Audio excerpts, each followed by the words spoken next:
नमस्कार दोस्तों, जय हिंद, वंदे मातरम। स्वागत है दोस्तों हमारे फिर से इस नई वीडियो में। दोस्तों आज की वीडियो में फिर जानने वाले हैं बिहार की 243 विधानसभा सीटों का ताज़ा सर्वे ओपिनियन पोल। इस ताज़ा सर्वे ओपिनियन पोल के माध्यम से हम जानेंगे कि अब की बार बिहार में आखिर कौन सी पार्टी सरकार बना सकती है। क्या बन पाएगी भाजपा गठबंधन जेडीयू की सरकार या बन पाएगी कांग्रेस गठबंधन आरजेडी की सरकार। दोस्तों देखना यह है कि अब की बार कौन सी पार्टी को झटका लगता हुआ नजर आ रहा है और कौन सी पार्टी को अब की बार फायदा मिलता हुआ नजर आ रहा है। दोस्तों वीडियो को शुरू कर लेते हैं, देखते हैं सबसे पहले जिला। उससे पहले मैं आपको जानकारी के लिए बता दूं कि बिहार में विधानसभा की 243 सीटें हैं। किसी भी पार्टी को बिहार के अंदर सरकार बनानी हो तो उस पार्टी को 243 में से 122 सीटें जीतने की आवश्यकता होगी। जिस पार्टी के पास 122 सीटें होंगी वही पार्टी अब की बार बिहार में सरकार बनाएगी। तो दोस्तों आपको क्या लगता है कि अब की बार बिहार में आखिर कौन सी पार्टी सरकार बना सकती है? कमेंट करके जरूर बताएं, क्योंकि जनता की राय लोकतंत्र को मजबूत बनाने के लिए महत्वपूर्ण होती है। इस वीडियो में हम बताने वाले हैं बिहार की 243 विधानसभा सीटों का सटीक ताजा सर्वे ओपिनियन पोल। इस ताजा सर्वे ओपिनियन पोल के माध्यम से हम जानेंगे कि अब की बार बिहार में आखिर कौन सी पार्टी सरकार बना रही है। जैसा कि आपको पता है कि बिहार विधानसभा चुनाव नजदीक आने वाले हैं, इसी के चलते हम इस वीडियो में बताएंगे कि अब की बार कौन सी पार्टी बिहार के अंदर सरकार बनाएगी। चलिए दोस्तों वीडियो को शुरू कर लेते हैं, देखते हैं सबसे पहले जिला। उससे पहले वीडियो को लाइक नहीं किया तो वीडियो को लाइक और चैनल को सब्सक्राइब जरूर कर लें, क्योंकि आने वाली वीडियो आप तक जल्द ही पहुंच सके। और अब की बार बिहार में आखिर कौन सी पार्टी सरकार बना सकती है कमेंट करके जरूर बताएं,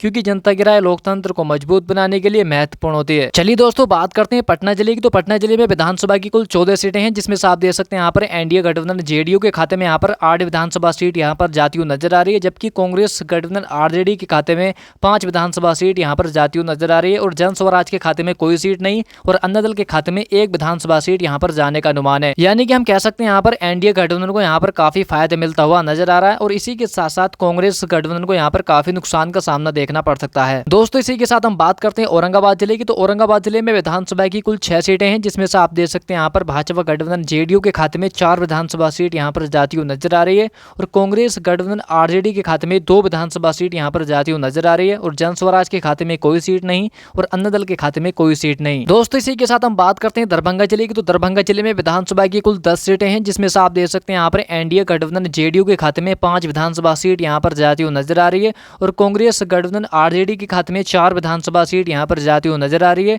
और जन स्वराज के खाते में 1 सीट और अन्य दल के खाते में कोई नहीं। यानी कि हम कह सकते हैं यहाँ पर एनडीए गठबंधन को यहाँ पर 1 सीट का फायदा मिलता हुआ नजर आ रहा है, और कांग्रेस गठबंधन को यहाँ पर 1 सीट का नुकसान का सामना देखना पड़ सकता है। दोस्तों इसी के साथ हम बात करते हैं गया जिले की। तो गया जिले में विधानसभा की कुल 10 सीटें हैं, जिसमें से आप देख सकते हैं यहाँ पर एनडीए गठबंधन जेडीयू के खाते में 5 विधानसभा सीट यहाँ पर जाती हुई नजर आ रही है, और इसी के साथ साथ कांग्रेस गठबंधन आरजेडी के खाते में भी 5 विधानसभा सीट यहाँ पर जाने का अनुमान है, और जन स्वराज के खाते में कोई सीट नहीं और अन्य दल के खाते में कोई सीट नहीं। यानी कि हम यहाँ पर देख सकते हैं यहाँ पर गया जिले की विधानसभा की 10 सीटों में से एनडीए गठबंधन और कांग्रेस गठबंधन के बीच यानी कि दोनों की टक्कर यहाँ पर बराबर देखने को मिल सकती है। दोस्तों इसी के साथ हम बात करते हैं कैमूर जिले की। तो कैमूर जिले में विधानसभा की कुल 4 सीटें हैं, जिसमें से आप देख सकते हैं यहाँ पर एनडीए गठबंधन जेडीयू के खाते में 2 विधानसभा सीट यहाँ पर जाती हुई नजर आ रही है, और कांग्रेस गठबंधन आरजेडी के खाते में 1 विधानसभा सीट यहाँ पर जाती हुई नजर आ रही है, और जन स्वराज के खाते में कोई सीट नहीं और अन्य दल के खाते में 1 विधानसभा सीट यहाँ पर जाने का अनुमान है। दोस्तों इसी के साथ हम बात करते हैं गोपालगंज जिले की। तो गोपालगंज जिले में विधानसभा की कुल 6 सीटें हैं, जिसमें से आप देख सकते हैं यहाँ पर एनडीए गठबंधन जेडीयू के खाते में 3 विधानसभा सीट यहाँ पर जाती हुई नजर आ रही है, और कांग्रेस गठबंधन आरजेडी के खाते में भी 3 विधानसभा सीट यहाँ पर जाती हुई नजर आ रही है, और जन स्वराज के खाते में कोई सीट नहीं और अन्य दल के खाते में कोई सीट नहीं।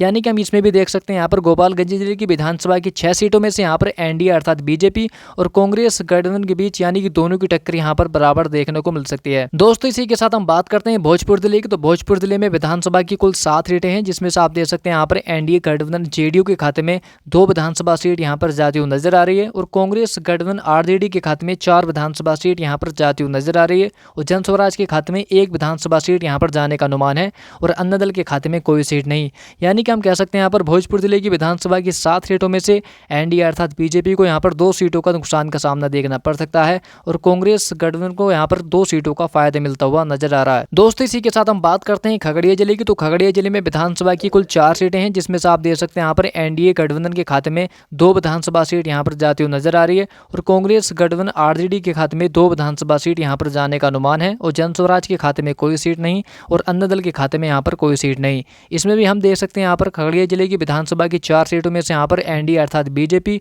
और कांग्रेस गठबंधन के बीच यानी कि दोनों की टक्कर यहाँ पर बराबर देखने को मिल सकती है। दोस्तों जैसा कि आप देख सकते हैं कि अभी तक हम जान चुके हैं बिहार की 243 विधानसभा सीटों में से 61 सीटों का ताजा सर्वे ओपिनियन पोल, जिसमें से आप देख सकते हैं यहाँ पर एनडीए अर्थात बीजेपी जो जेडीयू गठबंधन है उसके खाते में 31 विधानसभा सीट यहाँ पर जाती हुई नजर आ रही है और कांग्रेस गठबंधन आरजेडी के खाते में 26 विधानसभा सीट यहाँ पर जाती हुई नजर आ रही है और जन स्वराज के खाते में 2 विधानसभा सीट यहाँ पर जाने का अनुमान है और अन्य दल के खाते में 2 विधानसभा सीट यहाँ पर जाती हुई नजर आ रही है। दोस्तों पूरी वीडियो में अवश्य बने रहें, आपको इस वीडियो में पता चलने वाला है आखिर कौन बनेगा बिहार का अगला मुख्यमंत्री और कौन सी पार्टी आपकी बार बिहार में सरकार बना सकती है। चलिए दोस्तों बात करते हैं नालंदा जिले की। तो नालंदा जिले में विधानसभा की कुल 7 सीटें हैं, जिसमें से आप देख सकते हैं यहाँ पर एनडीए गठबंधन जेडीयू के खाते में 4 विधानसभा सीट यहाँ पर जाती हुई नजर आ रही है और कांग्रेस गठबंधन आरजेडी के खाते में 3 विधानसभा सीट यहाँ पर जाने का अनुमान है और जन स्वराज के खाते में कोई सीट नहीं और अन्य दल के खाते में यहाँ पर कोई सीट नहीं। चलिए बात करते हैं बेगूसराय जिले की। तो बेगूसराय जिले में विधानसभा की कुल 7 सीटें हैं, जिसमें से आप देख सकते हैं यहाँ पर एनडीए गठबंधन जेडीयू के खाते में 2 विधानसभा सीट यहाँ पर जाती हुई नजर आ रही है और कांग्रेस गठबंधन आरजेडी के खाते में 3 विधानसभा सीट यहाँ पर जाती हुई नजर आ रही है और जन स्वराज के खाते में 1 सीट और अन्य दल के खाते में 1 विधानसभा सीट जाने का अनुमान है। चलिए दोस्तों इसी के साथ हम बात करते हैं मधेपुरा जिले की। तो मधेपुरा जिले में विधानसभा की कुल 4 सीटें हैं, जिसमें से आप देख सकते हैं यहाँ पर एनडीए गठबंधन जेडीयू के खाते में 2 विधानसभा सीट यहाँ पर जाती हुई नजर आ रही है और कांग्रेस गठबंधन आरजेडी के खाते में भी 2 विधानसभा सीट जाने का अनुमान है और जन स्वराज के खाते में कोई सीट नहीं और अन्य दल के खाते में कोई सीट नहीं। यानी कि हम इसमें भी देख सकते हैं यहाँ पर एनडीए गठबंधन जेडीयू को और कांग्रेस गठबंधन के बीच यानी कि दोनों की टक्कर यहाँ पर बराबर देखने को मिल सकती है। दोस्तों इसी के साथ हम बात करते हैं मधुबनी जिले की। तो मधुबनी जिले में विधानसभा की कुल 10 सीटें हैं, जिसमें से आप देख सकते हैं यहाँ पर एनडीए गठबंधन जेडीयू के खाते में 4 विधानसभा सीट यहाँ पर जाती हुई नजर आ रही है और कांग्रेस गठबंधन आरजेडी के खाते में 6 विधानसभा सीट यहाँ पर जाने का अनुमान है और जन स्वराज के खाते में कोई सीट नहीं और अन्य दल के खाते में कोई सीट नहीं। यानी कि हम कह सकते हैं यहाँ पर मधुबनी जिले की विधानसभा की 10 सीटों में से एनडीए अर्थात बीजेपी को यहाँ पर 2 सीटों का नुकसान का सामना देखना पड़ सकता है। इसी के साथ हम बात करते हैं कटिहार जिले की। तो कटिहार जिले में विधानसभा की कुल 7 सीटें हैं, जिसमें से आप देख सकते हैं यहाँ पर एनडीए गठबंधन जेडीयू के खाते में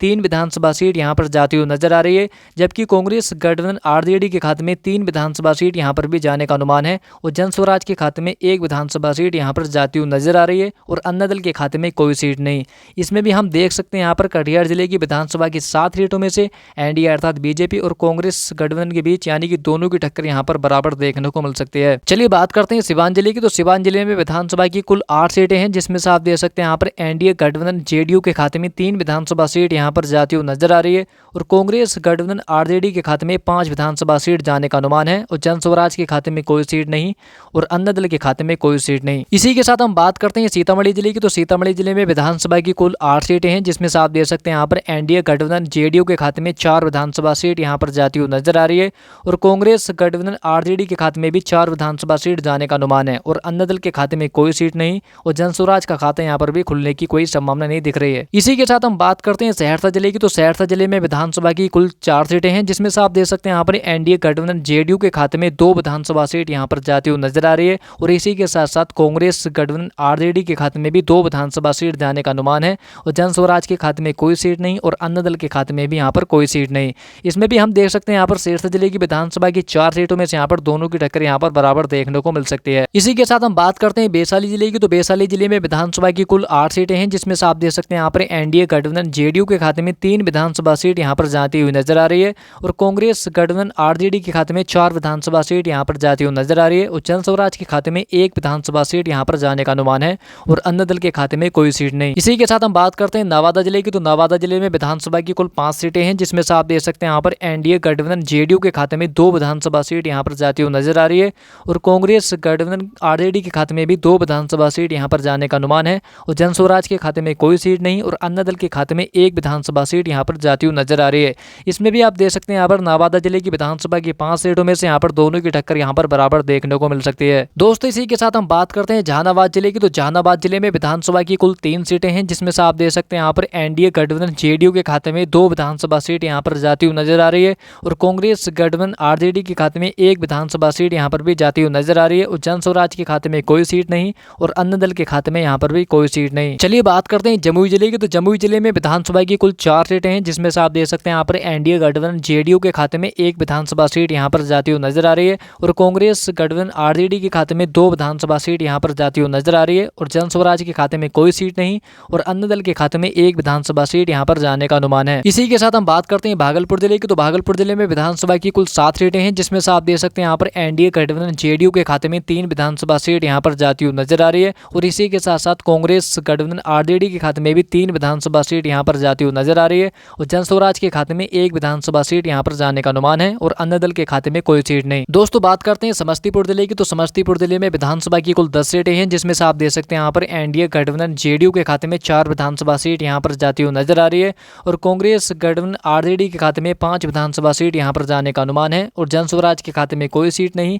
और अन्य दल के खाते में यहाँ पर 1 विधानसभा सीट यहाँ पर जाती हुई नजर आ रही है। दोस्तों इसी के साथ हम बात करते हैं बांका जिले की। तो बांका जिले में विधानसभा की कुल 5 सीटें हैं, जिसमें से आप देख सकते हैं यहाँ पर एनडीए गठबंधन जेडीयू के खाते में 3 विधानसभा सीट यहाँ पर जाती हुई नजर आ रही है और कांग्रेस गठबंधन आरजेडी के खाते में 2 विधानसभा सीट यहाँ पर जाने का अनुमान है और जन स्वराज के खाते में कोई सीट नहीं और अन्य दल के खाते में यहाँ पर कोई सीट नहीं। इसी के साथ हम बात करते हैं पूर्वी चंपारण जिले की। तो पूर्वी चंपारण जिले में विधानसभा की कुल 12 सीटें हैं, जिसमें से आप देख सकते हैं यहाँ पर एनडीए गठबंधन जेडीयू के खाते में 8 विधानसभा सीट यहाँ पर जाती हुई नजर आ रही है और कांग्रेस गठबंधन आरजेडी के खाते में 3 विधानसभा सीट यहाँ पर भी जाती हुई नजर आ रही है और जन स्वराज के खाते में कोई सीट नहीं और अन्य दल के खाते में 1 विधानसभा सीट यहाँ पर जाने का अनुमान है। चलिए दोस्तों बात करते हैं सुपौल जिले की। तो सुपौल जिले में विधानसभा की कुल 5 सीटें हैं, जिसमें से आप देख सकते हैं यहाँ पर एनडीए गठबंधन जेडीयू के खाते में 3 विधानसभा सीट यहाँ पर जाती हुई नजर आ रही है और कांग्रेस गठबंधन आरजेडी के खाते में 2 विधानसभा सीट यहाँ पर जाने का अनुमान है और जन स्वराज के खाते में कोई सीट नहीं और अन्य दल के खाते में यहाँ पर भी कोई सीट नहीं। इसी के साथ हम बात करते हैं रोहतास जिले की। तो रोहतास जिले में विधानसभा की कुल 7 सीटें हैं, जिसमें से आप देख सकते हैं यहाँ पर एनडीए गठबंधन जेडीयू के खाते में 3 विधानसभा सीट यहाँ पर जाती हुई नजर आ रही है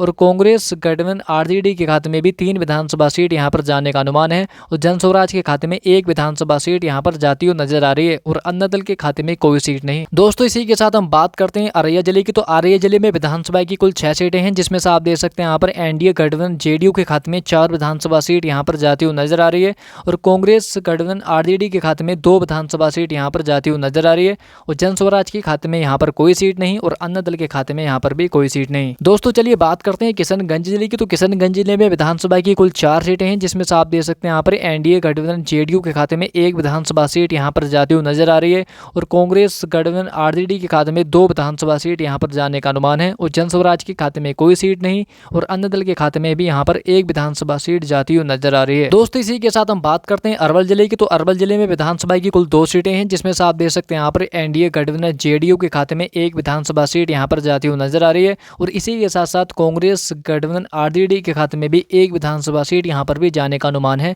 और जन स्वराज के खाते में कोई सीट नहीं और अन्य दल के खाते में यहाँ पर कोई सीट नहीं। चलिए दोस्तों बात करते हैं मुंगेर जिले की। तो मुंगेर जिले में विधानसभा की कुल 3 सीटें हैं, जिसमें से आप देख सकते हैं यहाँ पर एनडीए गठबंधन जेडीयू के खाते में 2 विधानसभा सीट यहाँ पर जाती हुई नजर आ रही है और कांग्रेस गठबंधन आरजेडी के खाते में 1 विधानसभा सीट यहाँ पर जाने का अनुमान है और जन स्वराज के खाते में कोई सीट नहीं और अन्य दल के खाते में यहाँ पर भी कोई सीट नहीं। इसी के साथ हम बात करते हैं शेखपुरा जिले की। तो शेखपुरा जिले में विधानसभा की कुल 2 सीटें हैं, जिसमें से आप देख सकते हैं यहाँ पर एनडीए गठबंधन जेडीयू के खाते में 1 विधानसभा सीट यहाँ पर जाती हुई नजर आ रही है और इसी के साथ साथ कांग्रेस गठबंधन आरजेडी के खाते में भी 1 विधानसभा सीट यहाँ पर जाती हुई नजर आ रही है और जन स्वराज के खाते में कोई सीट नहीं और अन्य दल के खाते में यहाँ पर भी कोई सीट नहीं। यानी कि हम कह सकते हैं यहाँ पर शेखपुरा जिले की विधानसभा की 2 सीटों में से यहाँ पर दोनों की टक्कर यहाँ पर बराबर देखने को मिल सकती है। चलिए बात करते हैं सारण जिले की। तो सारण जिले में विधानसभा की कुल 10 सीटें हैं, जिसमें से आप देख सकते हैं यहाँ पर एनडीए गठबंधन जेडीयू के खाते में 5 विधानसभा सीट यहाँ पर जाती हुई नजर आ रही है और इसी के साथ साथ कांग्रेस गठबंधन आरजेडी के खाते में 4 विधानसभा सीट यहाँ पर जाने का अनुमान है और जन स्वराज के खाते में 1 विधानसभा सीट यहाँ पर भी जाने का अनुमान है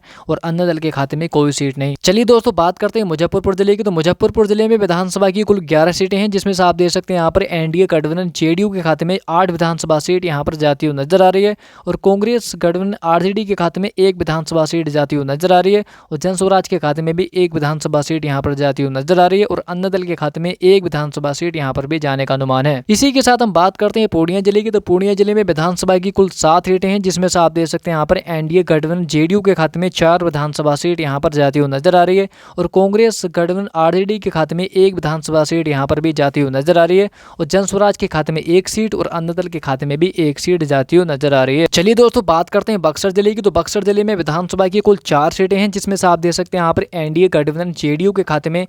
2 विधानसभा सीट यहाँ पर जाती हुई नजर आ रही है और कांग्रेस गठबंधन आरजेडी के खाते में 1 विधानसभा सीट यहाँ पर भी जाती हुई नजर आ रही है। जन स्वराज के खाते में कोई सीट नहीं और अन्ना दल के खाते में एक विधानसभा सीट यहाँ पर जाने का अनुमान है। दोस्तों इसी के साथ हम बात करते हैं लखीसराय जिले की। तो लखीसराय जिले में विधानसभा की कुल 2 सीटें हैं, जिसमें से आप देख सकते हैं यहाँ पर एनडीए गठबंधन जेडीयू के खाते में एक विधानसभा सीट यहाँ पर जाती हुई नजर आ रही है और इसी के साथ साथ कांग्रेस गठबंधन आरजेडी के खाते में भी एक विधानसभा सीट यहाँ पर भी जाने का अनुमान है और जन स्वराज के खाते में कोई सीट नहीं और अन्ना दल के खाते में भी कोई सीट नहीं। चलिए दोस्तों बात करते हैं पश्चिमी चंपारण जिले की। तो पश्चिमी चंपारण जिले में विधानसभा की कुल 9 सीटें हैं, जिसमें से आप देख सकते हैं यहाँ पर एनडीए गठबंधन जेडीयू के खाते में 2 विधानसभा सीट यहाँ पर जाती हुई नजर आ रही है और कांग्रेस गठबंधन आरजेडी के खाते में 4 विधानसभा सीट यहाँ पर जाती हुई नजर आ रही है और जन स्वराज के खाते में कोई सीट नहीं और अन्ना दल के खाते में 3 विधानसभा सीट यहाँ पर जाने का अनुमान है। यानी कि हम कह सकते हैं यहाँ पर पश्चिमी चंपारण जिले की विधानसभा की 9 सीटों में से यहाँ पर अन्ना दल को काफी फायदा मिलता हुआ नजर आ रहा है, जबकि एनडीए को यहाँ पर काफी नुकसान का सामना देखना पड़ सकता है। इसी के साथ हम बात करते हैं शिवहर जिले की। तो शिवहर जिले में विधानसभा की कुल 1 सीट है, वो 1 सीट कांग्रेस गठबंधन आरजेडी के खाते में जाती हुई नजर आ रही है।